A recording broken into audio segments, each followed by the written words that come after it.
있사옵나이다. 아멘. 오늘 우리가 그 예배 시작 전에 마지막으로 부른 찬양이 나의 일상 속에서, 그 후반절에 보게 되면은 나의 일상을 통해서 하나님께 영광을 돌려드린다 하는 그런 구절이 있는 것 같았어요.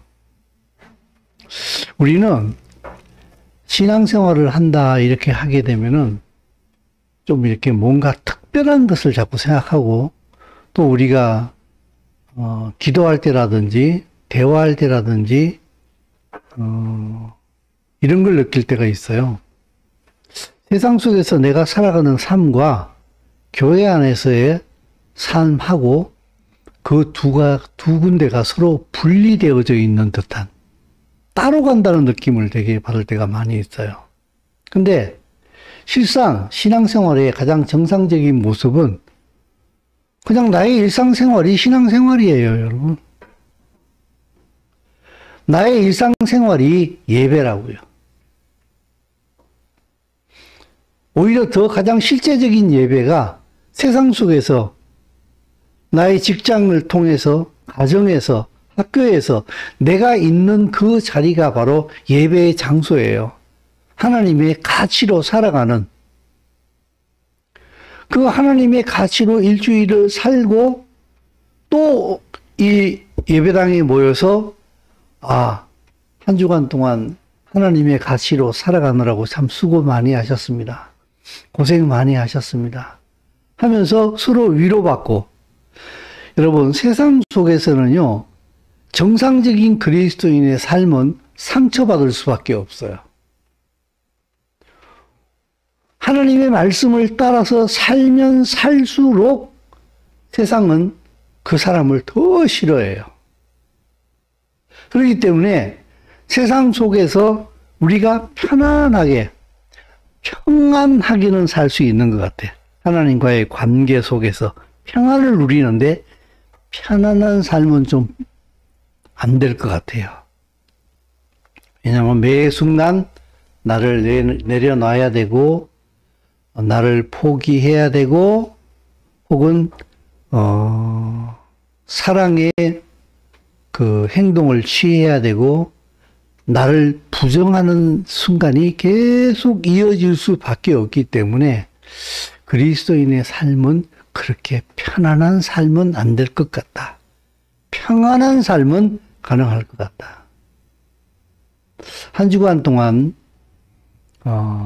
세상 속에서 수고들 많이 하셨습니다. 여러분들을 예수의 말씀으로 위로하기를 원하고, 그리고 또 오늘 이 말씀을 통해서 우리가 어떤 사람인가를 다시 한번 확인할 수 있는 그런 시간이 될 수 있기를 원합니다. 오늘 아침에 일어나서 이렇게 부엌 쪽에서 우리가 이렇게 내다보면 산이 보이거든요. 요새 산에 이렇게 봄이 오니까 새순이 막 이렇게 돋아나잖아요. 그죠? 근데 그 새순이 아주 연두색이잖아. 환한 초록색, 그죠? 그 색깔이 정말 너무 아름다운 거예요. 물론 매년 보는 것이긴 합니다만은, 이제 계절을 보는 그 깊이가 자꾸 달라지는 것 같아요. 연초록빛의 그 아름다움이 날이 갈수록 정말 그게 점점 더 아름다워지는 것 같아요. 하나님께서 우리에게 아름다운 봄을 주신 줄로 믿습니다. 계절마다 아름다움이 다 있고, 사람이 나이가 들어가면서 그 나이가 주는 아름다움이 다 서로 다르기도 하고 합니다만은, 이 계절이 주는 이 아름다움을 더 풍성하게 누릴 수 있는, 그것이 우리는 꼭 봄이니까 놀러 가야 된다 하는, 물론 놀러 가는 건 너무 좋아요. 저도 5월 마지막 주, 5월 또 중간, 지금 2번이나 지금 여행 계획이 있어요. 그래서 참 너무 좋기도 합니다만은, 꼭 여행을 가야만이 즐기는 건 아닌 것 같아요. 그죠? 매일 일상의 삶 속에서 하늘을 이렇게 바라보면서 어저께 저녁에는 혜연이랑 같이 산책을 나갔어요. 가다 보니까는 우리 동네에 있는 카페까지 갔어요. 야외 공연을 하더라고.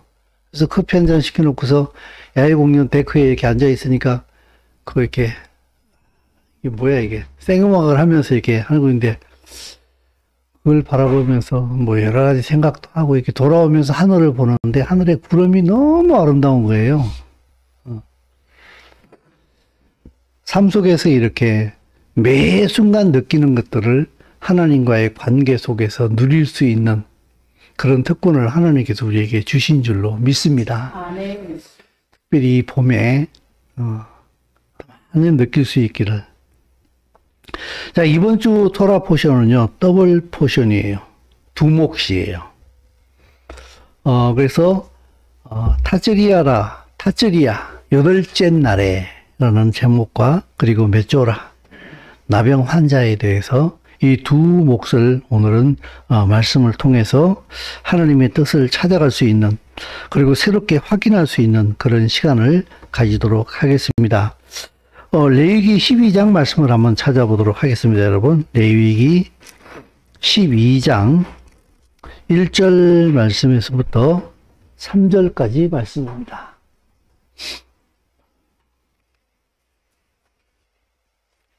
자, 레위기 12장 1절에서 3절까지 같이 읽습니다. 여호와께서 모세에게 말씀하여 이르시되 이스라엘 자손에게 말하여 이르라. 여인이 임신하여 연자를 낳으면 그는 이래 동안 부정하리니 곧 월경할 때와 같이 부정할 것이며 여덟째 날에는 그 아이가 포피를 뺄 것이요.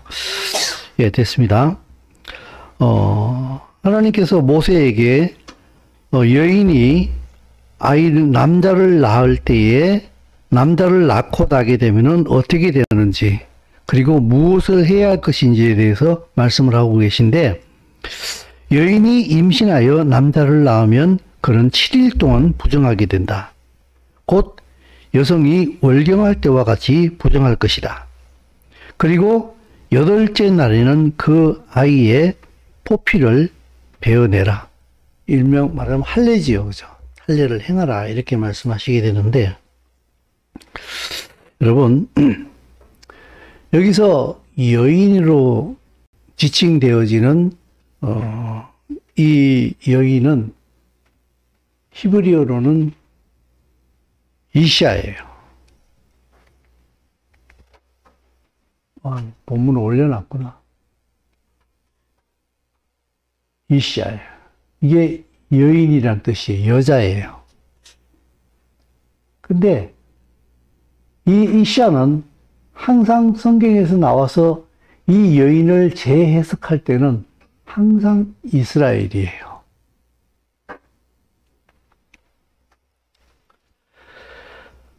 어, 8일 만에 할례를 받도록 해라. 이렇게 성경에서는 모세에게 하나님께서 말씀하시는데, 8일 만에 할례를 행한다는 얘기는요, 그게 무슨 의미가 되는가 하게 되면은, 비로소 아들이 된다는 거예요.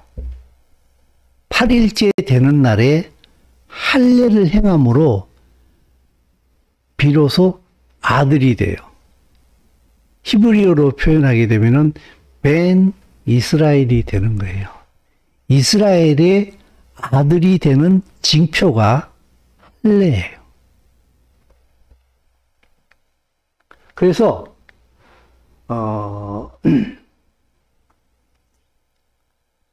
우리가 계속적으로 다루고 있는 지속적인 한 주제가 있는데, 우리가 알고 있는 예수님의 이름이 히브리어로는 예슈아예요.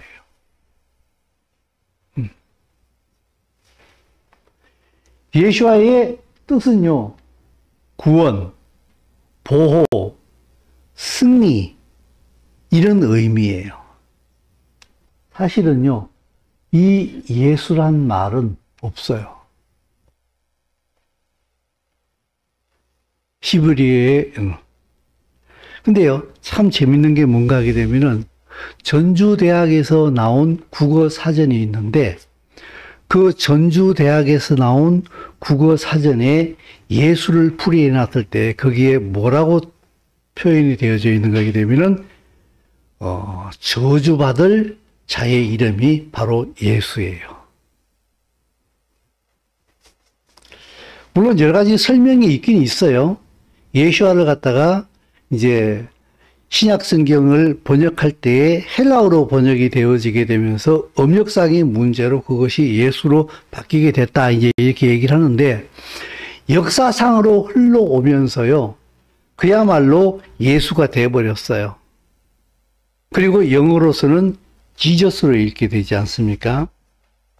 근데 이스라엘 사람들에게 예수 믿으세요. 지저스 믿으세요. 이러면은요. 그건 정말 웃기는 얘기가 된다 그래요. 저주받을 자를 믿으세요. 이런 얘기하고 비슷한 거예요. 그리고 그들이 역사적으로 유대인들이 2000년 예수와께서 십자가에 죽으신 이후에 그 유대인들이 세상 속에서 일명 말하자면은 그리스도인들, 예수를 믿는 자들에게 받아온 그 핍박들을 생각하게 되면은 유대인들은 예수란 말만 들어도 그야말로 소름이 끼치는 거예요. 소름 끼치는 정도가 아니라 기절초풍할 정도예요. 예수란 소리를 듣기도 싫어해요. 어떤 분은 그런 분들이 계셔요. 성지순례 가면서 이스라엘 가면 교회가 굉장히 많을 줄 알았대요. 예수님이 태어나신 곳이니까. 근데 정작 이스라엘 가면 어떻게 돼요? 교회가 한 군데도 없어요. 지금 브레드 TV를 이스라엘 그 선교 채널을 운영하고 계신 그 김종철 감독님도 보게 되면은 그 이스라엘에 대해서 모를 때에 그 사람이 그 예루살렘에 처음 가가지고 예루살렘에 가게 되면 아마 교회가 엄청나게 많을 거야 라고 생각했는데 예배 드릴 곳을 찾지 못했다. 몇 시간을 헤매가지고 겨우 한 군데를 찾았다.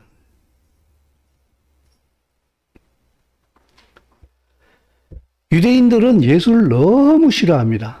왜냐하면 그 예수의 이름으로 유대인들을 핍박한 것이 지난 2000년 동안 기독교의 역사라고 얘기해도 거의 틀리지 않을 만큼 유대인들은 예수의 이름으로 엄청나게 핍박을 받아온 사람들이에요.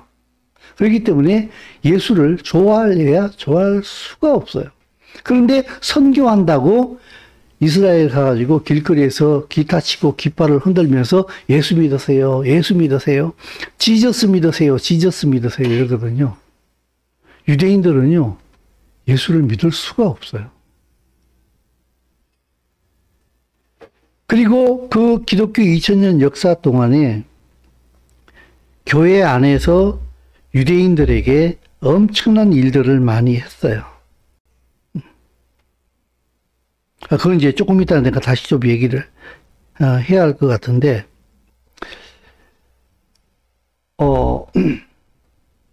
남자가 태어나게 되면 8일 만에 할례를 받게 되고, 비로소 예수님이 이제 우리가 설교상에서 지금 예수님을 얘기 안 할 수가 없는데, 8일 만에 할례를 받았다는 얘기는요, 비로소 요셉과 마리아의 아들 예수아가 된 거예요.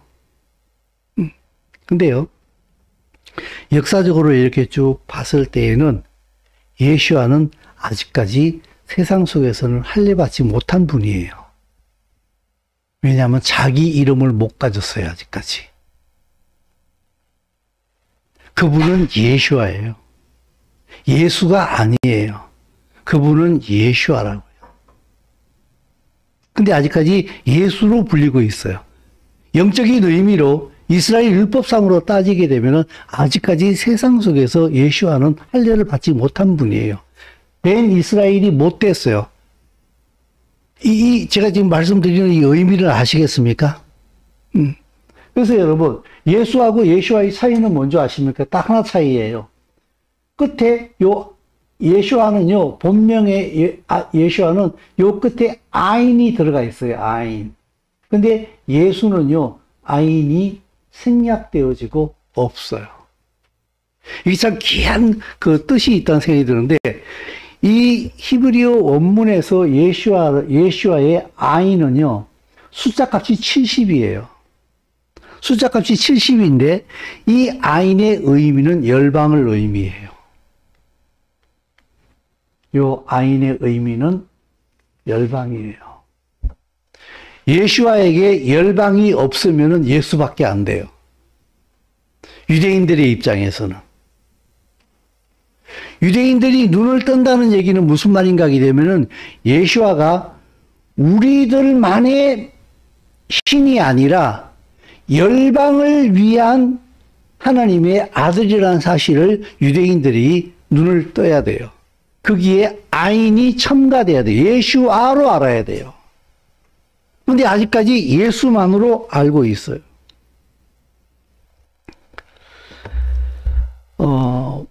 이사야서에 보게 되면 이런 말씀이 나옵니다. 이사야서 9장 6절 말씀 같이 읽습니다.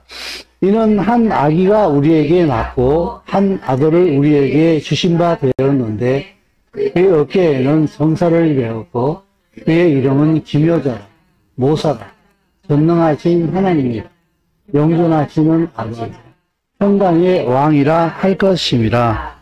아멘. 여러분 보십시오. 여기서 태어난 이는 한 아기가 우리에게 낳다 그랬는데 우리에게 난 한 아기가 누구죠? 누구죠? 그러면 아들은 누구죠? 아들은 누구죠? 생각해 보신 적 없으시죠? 그죠? 저도 이 부분에 생각해 본 적이 없어요. 근데 지금 내가 이쪽이 할례를 통해서 쭉 설명을 했지요. 아기는 예수예요. 할례 받으면 어떻게 되는 줄 아십니까? 아들이 되는 거예요.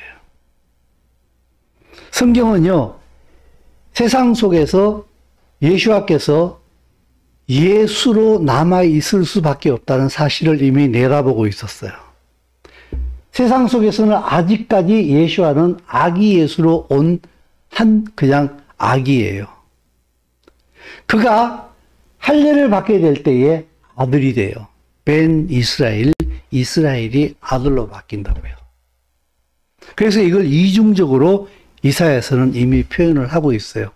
우리에게 한 아기가 태어났는데 그 아기가 결국에는 아들이 돼야 돼요. 이스라엘에게. 무슨 의미인지 아시겠습니까, 여러분? 이스라엘의 아들로 바뀌어야 돼요. 할례를 통하여서. 이게 이방인들이 유대인들에게 할 수 있는 가장 큰 일이에요. 그것이 바로 하나님의 나라를 구하는 삶이기도 한데, 이 토라 포션이 바로 이제 두 번째로 쭉 이렇게 이어지게 되거든요. 이게 사라졌습니까? 이번 주 토라 포션이 두 몫이라고 그랬지 않습니까?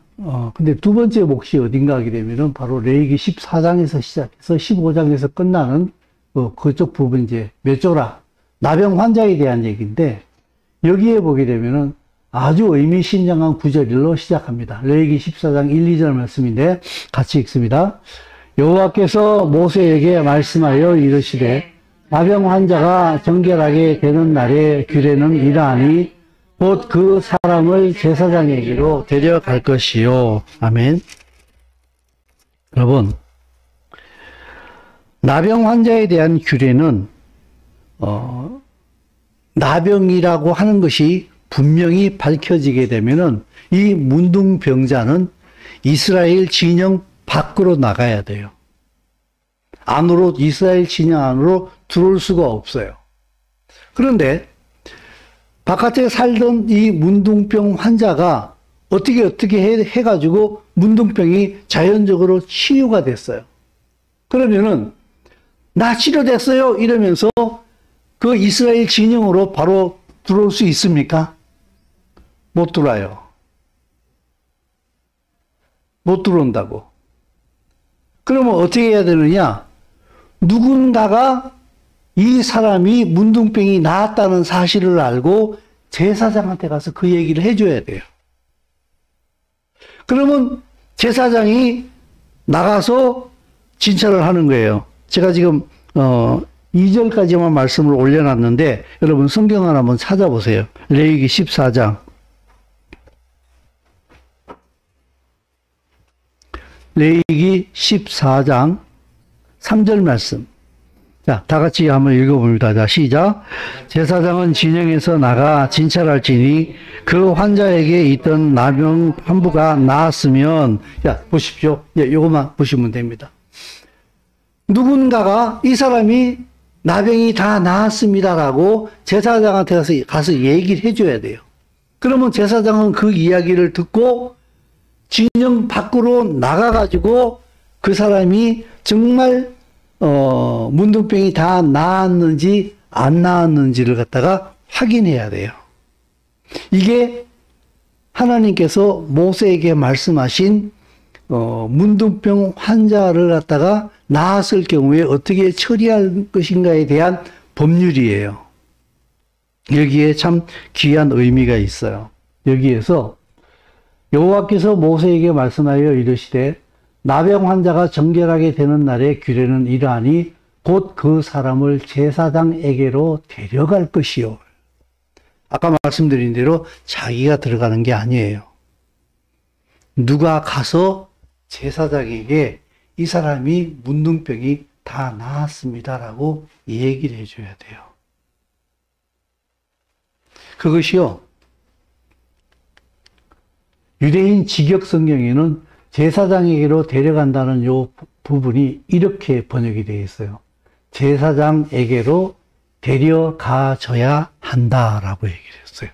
수동태예요. 여러분, 여기에 참 귀한 의미가 있어요. 여기서 나병 환자는요, 바로 메시아를 의미해요. 역사적으로 볼 때에.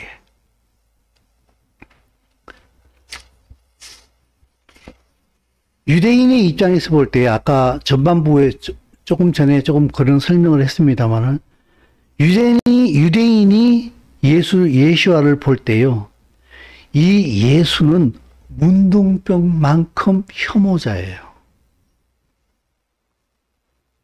유대인의 입장에서 볼 때에 예수는 너무 싫은 신이에요. 듣기도 싫은 이름이에요.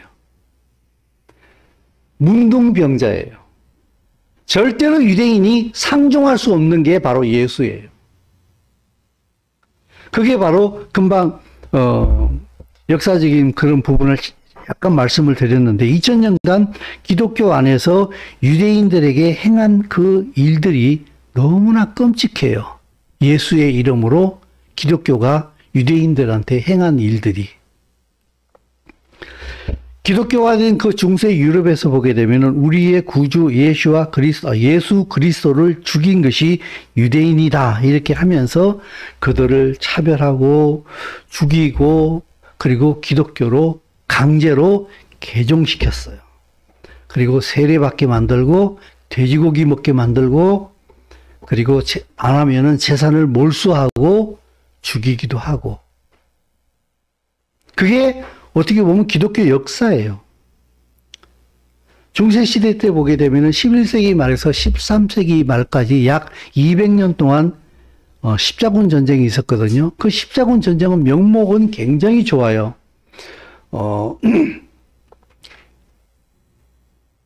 이스라엘의 예루살렘이 기독교의 성지로 이제 알고 있잖아요. 그죠?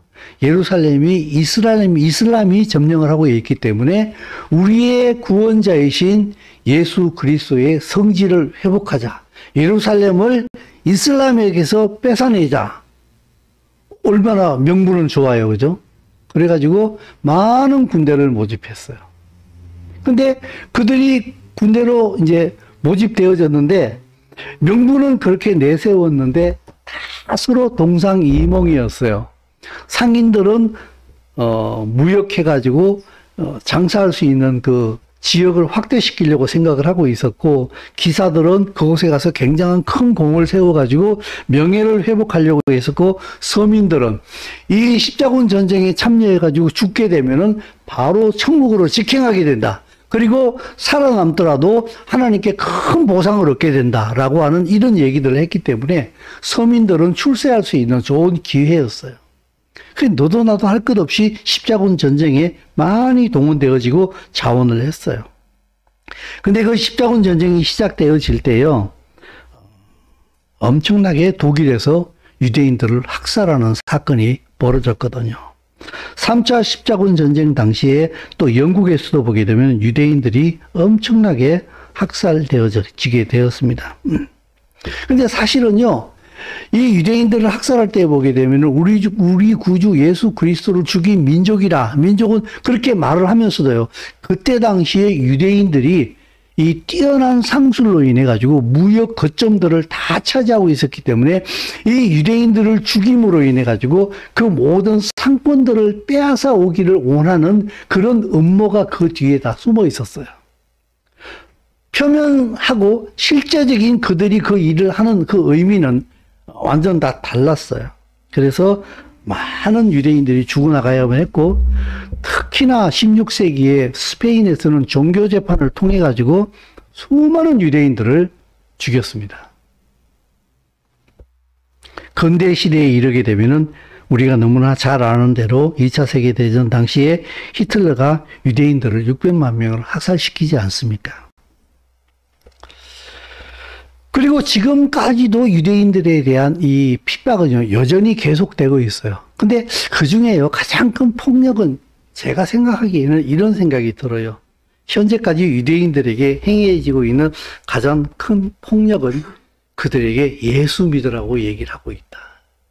예수 믿으세요. 절대로 받아들일 수 없는 예수를 계속 믿으라고. 그 예수 믿고 구원받으라고 얘기를 하고 있거든요. 이들은 이렇게 하는 것은요, 유대인들에게는 완전 폭력이에요. 예수가 아닌 그들의 메시아로 오신 예수아가 누구인가를 알려줘야 돼요. 그게 바로 우리 그리스도인들이 해야 될 가장 큰 사명이거든요. 어저께도 제가 이렇게 설교 준비를 하면서 친절하신 네이버한테 조금 물어봤어요. 이스라엘의 저주, 뭐 그런 식으로 검색을 한번 집어넣어 봤어요. 그랬더니 바로 떴어요.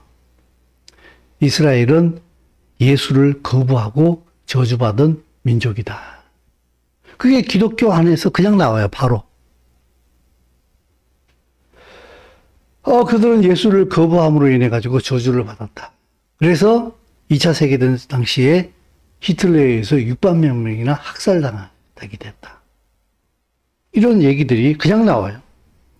제가 이렇게 질문이 들더라고요. 그렇다면은 그 저주받은 이스라엘이 전 세계에 유례가 없는, 없어졌던 나라가 그 이스라엘이 다시 생겨지게 되는 것은 뭐라고 설명할 것인가? 그들이 저주받은 민족인데 그 저주받은 민족이 어떻게 나라가 없어졌다가 나라가 새롭게 생깁니까? 어떻게? 그 저주받은 민족이? 이거 어떻게 설명할 거예요? 그 나라에 중동의 모든 나라가 기름이 나오고 천연가스가 나오는데 이스라엘만 안 나왔어요. 근데 그 이스라엘에 어마무지하게 큰 유전이 발견됐어요. 천연가스가 발견이 됐어요. 이제는 에너지를 더 이상 수입하지 않아도 이스라엘 자체 내에서 모든 것이 수급이 가능할 만큼 모든 자원들이 이스라엘에 다 갖추어지게 됐어요. 이 저주받은 민족에게 하나님 왜 이러시는 거예요? 뭐라고 설명을 할 겁니까? 그 저주받은 민족이 어떻게 노벨상은 그렇게 많이 수상을 합니까? 그 저주받은 민족이 어떻게 이렇게 똑똑하긴 왜 그렇게 똑똑해요? 그 저주받은 민족이 어떻게 전 세계 금융권을 막 쥐고 온돌만큼 부자들이 많습니까? 말이 앞뒤가 안 맞거든요. 저주가 끝났는지 그렇게 설명을 하자면은 그게 아니에요.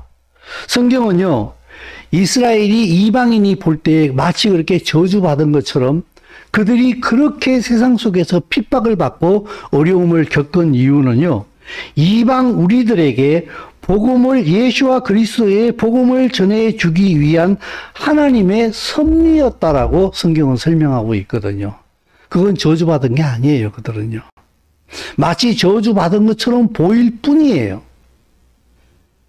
그 복음이 이방인에게로 넘어가기 위한 하나님의 섭리였거든요. 자, 그게 바로 지금 여기 먼저 나온 로마서 11장 25절에서 32절까지 말씀인데, 자, 찬찬히 뜻을 이해하면서요, 이 사도 바울이 하고 있는 이 얘기를 잘 한번 들어보자고요. 자, 읽습니다. 형제들아, 너희가 스스로 지혜 있다 하면서 너희가 모르기를 내가 원하지 아니하노니 이 신비는 이방인의 충만한 수가 들어오기까지 이스라엘의 더러는 우둔하게 된 것이라. 그리하여 온 이스라엘이 구원을 받으리라. 기록된 바 구원자가 시온에서 오사 야곱에게서 경건하지 않은 것을 돌이키시겠고 내가 그들의 죄를 없이 할 때에 그들에게 이루어질 내 언약이 이것이라 함과 같으니라. 복음으로 하면 그들이 너희로 말미암아 원수된 자, 택하심으로 하면 조상들로 말미암아 사랑을 입은 자라. 하나님의 은사와 부르심에는 후회하심이 없느니라. 너희가 전에는 하나님께 순종하지 아니하더니 이스라엘이 순종하지 아니하므로 이제 긍휼을 입었는지라.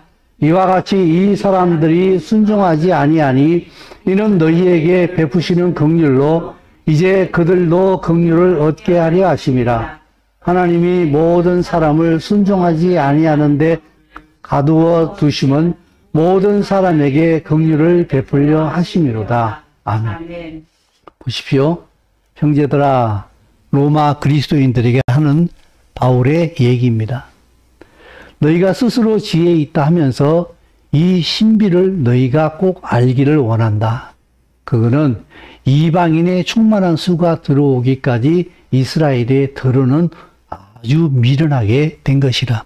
이사야 선지자가 말한 것처럼 그들의 눈을 가리고 귀를 막고 해서 예수아가 누구인지 전혀 못 알아보게 했다. 그들을 아주 미련스럽게 만들어 놨다. 여기서 이방인의 충만한 수가 아니라 이방인이 충만하게 될 때까지인데, 이 부분은 또 설명을 하면 복잡해지니까 다음에 한번 설명을 하도록 하겠습니다. 여기 바로 원유맨을 얘기하는 건데, 그 이방인이 예수와를 완전히 알게 될 때까지 이스라엘의 더러는 미련하게 되어서 예수와를 못 알아보게 될 것이다. 그리하여 온 이스라엘이 구원을 받으리라. 때가 되면은 기록된 바 구원자가 어디서 오느냐? 시온에서 옵니다. 그래서 구원은 어디에서? 유대인에게서 난다고 분명히 얘기를 하고 있어요. 요한복음에서 야곱에게서 경건하지 않은 것을 돌이키시겠고, 그 유대인들, 이 야곱이 바로 유대인 이스라엘을 얘기하는 거예요.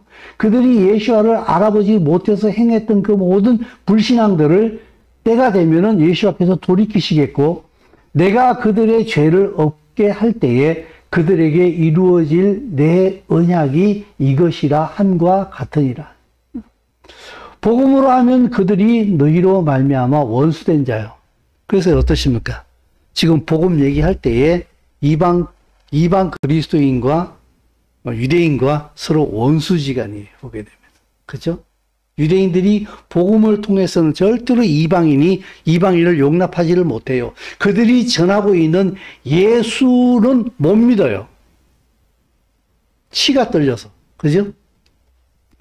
이 안에 많은 그 사단의 장난질이 들어가 있는데, 복음으로 말하면은 너희로 말미암아 원수된 자요, 택하심으로 하게 되면은 조상들로 말미암아 사랑을 입은 자들이 바로 유대인들이에요. 그래서 하나님의 은사와 부르심에는 후회하심이 없느니라. 여러분 믿습니까? 네? 여러분 우리가 유대인을 알지 못, 이스라엘을 알지 못할 때요. 저 29절 말씀에 하나님의 은사와 부르심에는 후회하심이 없다라는 말을 다 누구에게 적용시켰어요? 하나님이 나를 택하신 게 절대로 후회하지 않아, 하나님은. 이렇게 얘기했어요. 근데요, 이 문맥상으로 쭉 보십시오. 지금 누굴 얘기하고 있는가, 지금? 이스라엘 얘기하고 있어요. 그래서 이방인이 볼 때에 이스라엘은 버려진 자들 같아 보이는 거예요. 너희들은 버려지고 이제 내가 택함을 받았어. 우리가 택함을 받았어. 이렇게 얘기하는데 사도 바울은 뭐라고 얘기를 하고 있는가 하면 그 유대인들이 하나님께서 부르시고 하는 데에는 하나님은 한 번도 후회해 본 적이 없어. 하나님은 이스라엘을 버린 적이 없어. 하나님께서 이스라엘을 택하신 것은 너무나 정확한 거야. 절대로 하나님 후회하시지 않아. 안 버려. 이 얘기를 하고 있는 거예요. 너희가 전에는 하나님께 순종하지 아니하더니 그랬잖아요. 이방인들이 예수와를 모르고 하나님께 순종하지 아니하더니 이스라엘이 순종하지 않음으로 인해 가지고 이제 이스라엘이 순종하지 아니하는 그것 때문에 이방인들이 긍휼을 하나님께 입었다는 거예요. 무슨 말인지 이해되시죠? 예. 근데 이와 같이 똑같은 방법으로 너희가 예전에는 예수와를 모르고 하나님을 모르고 살았는데 유대인이 하나님께 순종하지 아니함으로 너희들에게 가야 될 은혜가 이제 이방인에게 넘어오는 바람에 이방인이 긍휼을 입었는데 이제 이와 같이 똑같은 방법으로 이 사람들이 유대인들이 이제 순종을 안 하니까 이는 너희에게 베푸시는 긍휼로 이제 거꾸로 이제는 반대로 돌아간다는 거예요. 유대인들이 긍휼을 얻게 하려 하심이라. 그러니까 유대인이나 이방인이나 하나님 앞에 똑같이 은혜로서 구원을 얻게 되는 그들의 행위가 아니라 믿음으로 예수와 그리스도의 신실하심으로 구원을 얻게 하기 위하여서 이렇게 서로 맞교차 되도록 해서 모두가 행위가 아닌 믿음으로 이방인이나 유대인이나 함께 긍휼을 얻게 만들어 놓았다 이 말이에요. 아멘. 그래서 32절에 하나님이 모든 사람을 순종하지 아니하는 가운데 가두어 두심은 모든 사람 유대인이나 이방인들에게 긍휼을 베풀려 하심이로다. 아멘. 사랑하는 성도 여러분, 그리스도인의 사명은 이스라엘에게 예수를 알려주는 것입니다. 예수를 전하는 게 아니라 그들에게 바로 너희들이 잘못 알고 있는 그 예수가 바로 예수아이다. 그가 바로 이스라엘의 아들이다 하면서 우리가 아까 레위기 14장에서 그 문둥병 환자가 나병 환자가 다 낫게 되면은 누군가가 가서 제사장에게 저 사람 문둥병 다 나았어요 라고 얘기를 해줘야 되잖아요. 그죠? 그거와 마찬가지로 우리가 끊임없이 저 이스라엘 진영에 유대인들에게 가서 뭘 얘기해 줘야 되는가 하게 되면은 너희들이 그렇게 잘못 알고 있는 예수, 그분이 바로 사실은 예수와야.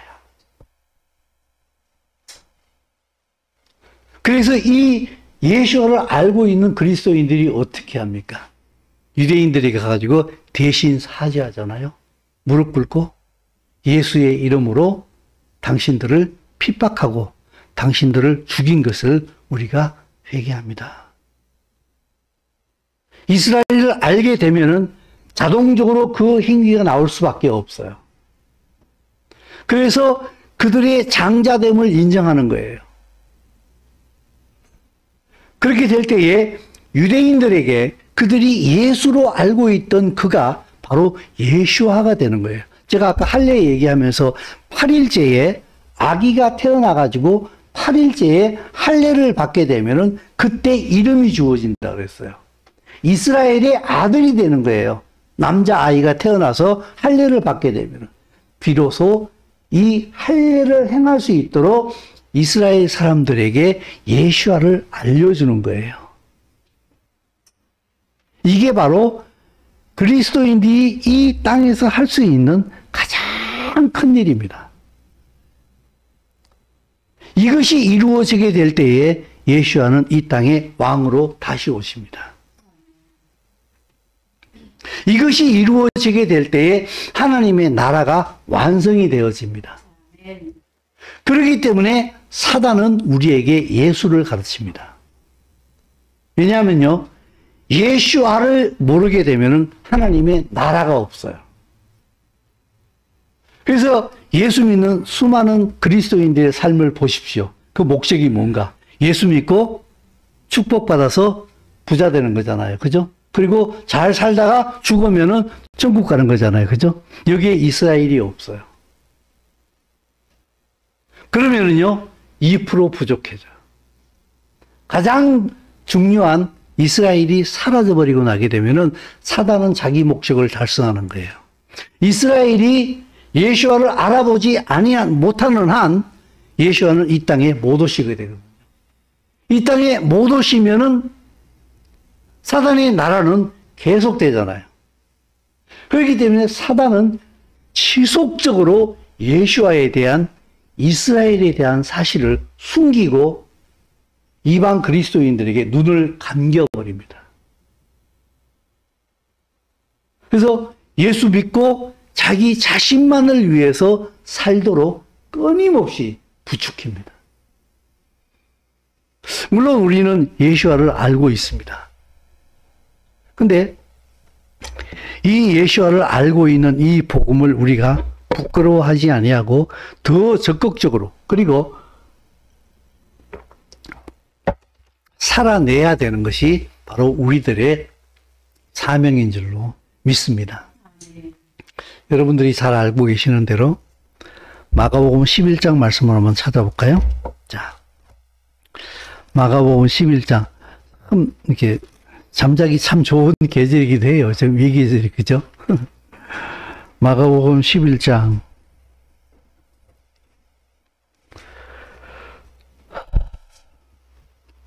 22절 말씀.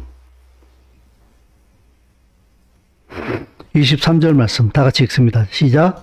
예수께서 그들에게 대답하여 이르시되 하나님을 믿으라. 내가 진실로 너희에게 이르노니 누구든지 이 산더러 들려 바다에 던져지라 하며 그 말하는 것이 이루어질 줄 믿고 마음에 의심하지 아니하면 그대로 되리라.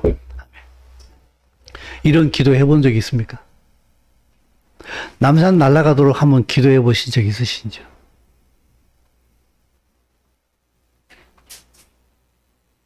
백두산이 한라산 옆으로 옮겨질 수 있도록 한번 기도해 보신 적이 있으신지요? 제가 예전에 무슨 책을 보는데 자기 평생을 놓고서 이렇게 자기 동네 앞에 있는 산을 놓고서 저 산 없어지라고 기도한 적이 더 간증을 한 것을 내가 짤막하게 한번 본 적이 있어요. 근데 한 30년 정도 기도했는데요. 고속도로가 뚫려가지고 그 산에 터널이 뚫렸대요.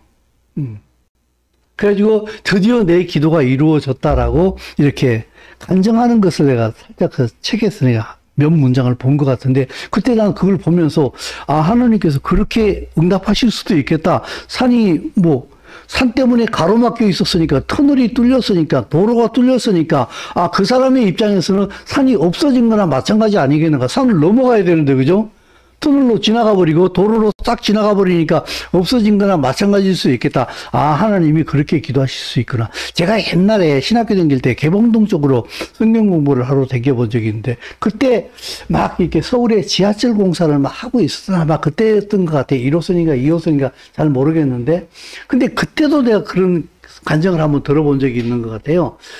노선 변경을 위해서 하나님께 열심히 기도했더니 자기가 기도한 대로 노선이 변경됐다라고 이렇게 간증하는 것을 살짝 한번 들으면서 아, 그럴 수도 있나? 이런 생각을 한번 한 적이 있는데 그래서 저는 늘상 이렇게 이 마가복음 11장 22절, 22절, 23절 말씀을 보게 되면은 이 산들을 들려 바다에 던져지라 하며 그 말하는 것이 이루어질 줄 믿고 마음에 의심하지 아니하면 그대로 된다 그래가지고 정말 도대체 얼마나 믿음이 커서 하면은 산이 날아갈 수 있을까?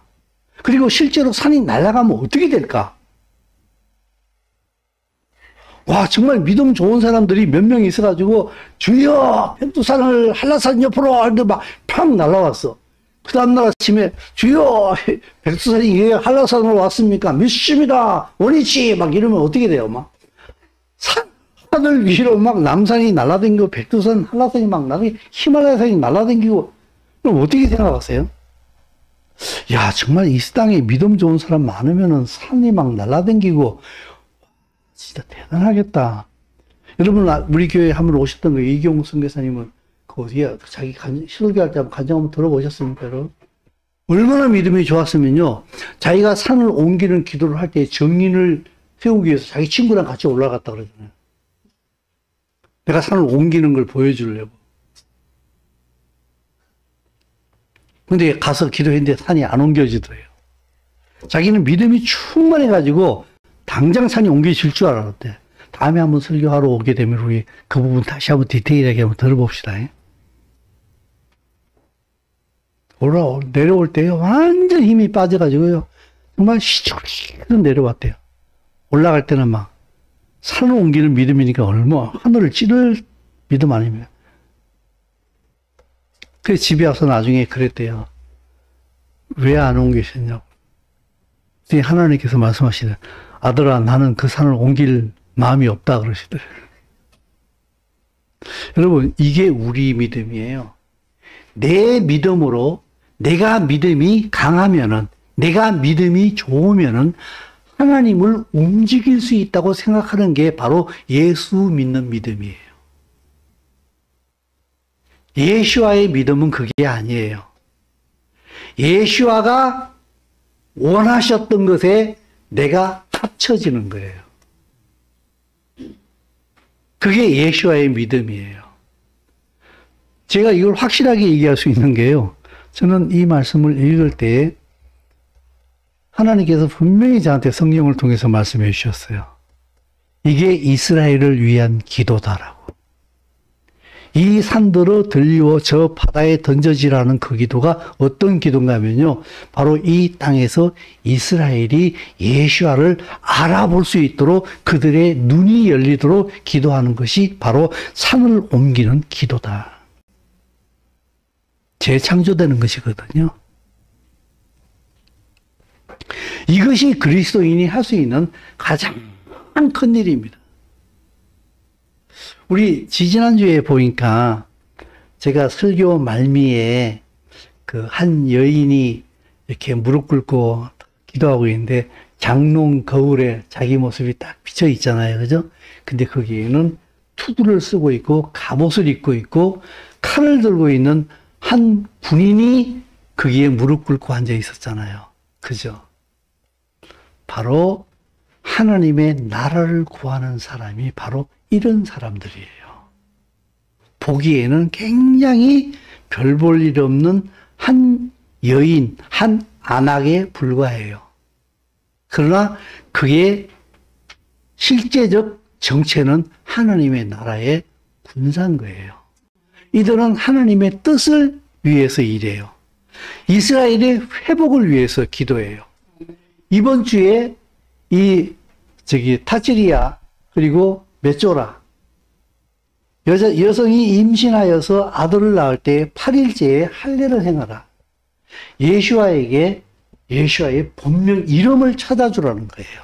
그게 너희들이 해야 할 일이라는 거예요. 두 번째 토라 포션은 메쪼라에서 얘기할 때에 그 제사장에게 문둥병 환자가 진영 바깥에 있는데 그가 다 나았습니다라고 얘기를 해줘야 되는 것이 누가 해야 할 사명인가 하면 바로 이방 그리스도인이 해야 할 사명인 거예요. 그런데 지속적으로 우리가 이스라엘에 가서 뭘 얘기하고 있어요? 예수 믿으라고 전해주고 있다. 예수 믿으라. 잘못된 정보를 계속해서 안겨주고 있는 거예요. 그들은 절대로 예수를 못 믿어요. 그리고 예수를 믿어도 절대로 하나님의 뜻이 실행되어지지 않아요. 예수아가 누구인지를 알게 해줘야 돼요.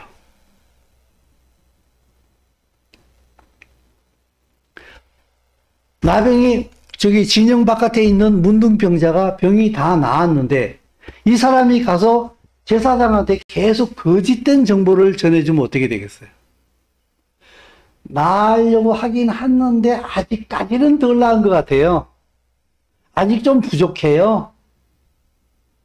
계속 거짓된 정보를 전해주면 어떻게 되겠습니까? 그 제사장은 진영 바깥으로 나와서 그 문둥병을 환자를 진찰을 못해요. 할 필요를 못 느끼는 거예요. 우리가 저 유대인들에게 예수아가 누구인지를 정확하게 얘기를 해줘야 돼요.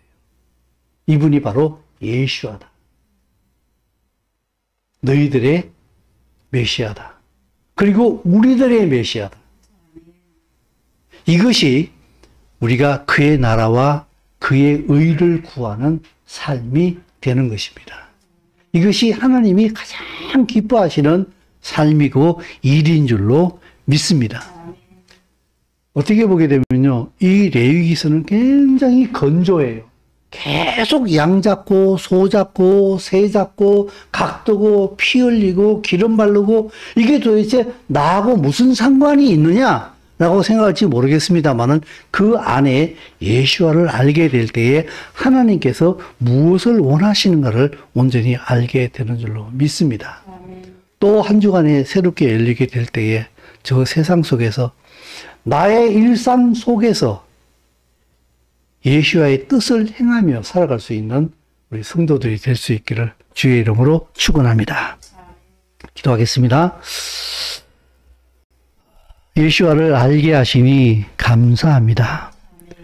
유대인들에게 그 감추어졌던 비밀을 우리에게 열어주시어서 당신의 첫 번째 아들인 장자들에게 그 예수와를 알리라고 우리에게 사명을 주신 줄로 믿습니다.